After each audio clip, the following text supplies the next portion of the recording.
Hello guys. So for today's video guys ay may pag-uusapan po tayong bagong earning platform natin guys. Ito ay si Rich Farm. Okay guys, si Rich Farm guys, explain ko lang po kung paano dito mag-register guys. So sa pag-register guys, simple lang. Enter nyo lang guys yung link sa baba, then direct kayo mapupunta dito sa sites ng Rich Farm. Okay guys, so after nun guys na naklik nyo na yung link, register lang kayo na gamit yung cellphone number. Then password lang guys. Ganun lang kasimple guys mag-register. And after register guys, sa mga bago dyan, meron po kayong matatanggap dito na free 18 pesos.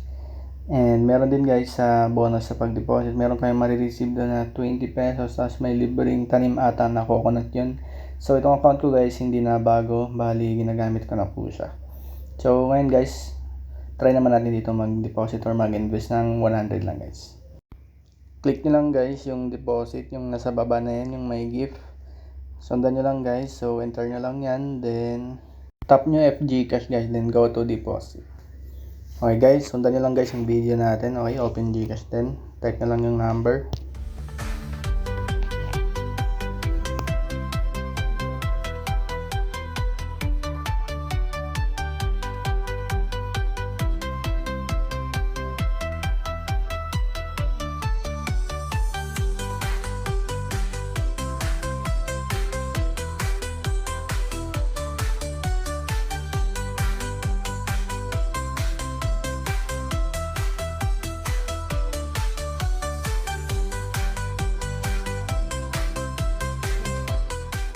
So ayun guys, nakapag-deposit na tayo. Wait na lang natin na dumating dito guys sa Rich Farm natin.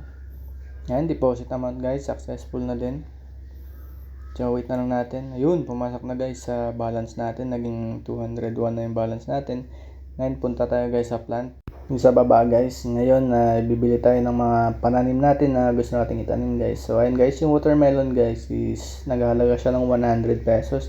So yung daily income niya ay 7 pesos guys. Within 24 hours makukuha mo yung 7 pesos kasama yung invest mong 100. Dito naman guys sa pineapple, meron din tayong 200 dito. Feel ko yung 200 pesos yan yung gagamitin natin guys yung sa pineapple. Magkaka daily profit tayo na 17 pesos.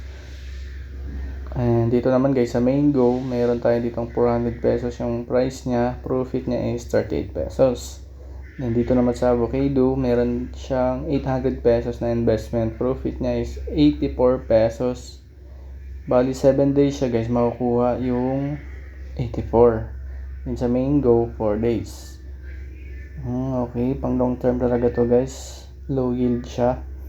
And sa lemon, 11 days. Profit 184. Sa grape naman, 400 yung profit sa 16 days.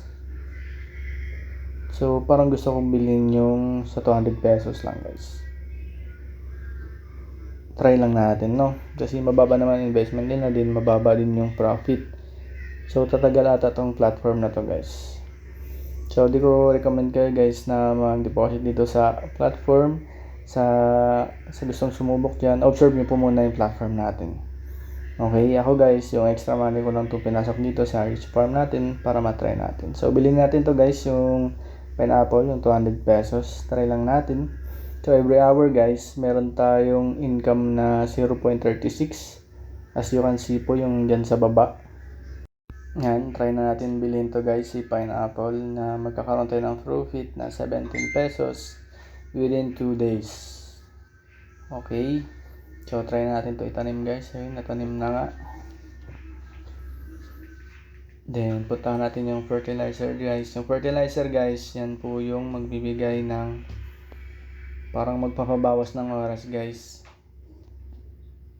Yan, pindutin lang natin guys yung parang nagdidilig na yan guys.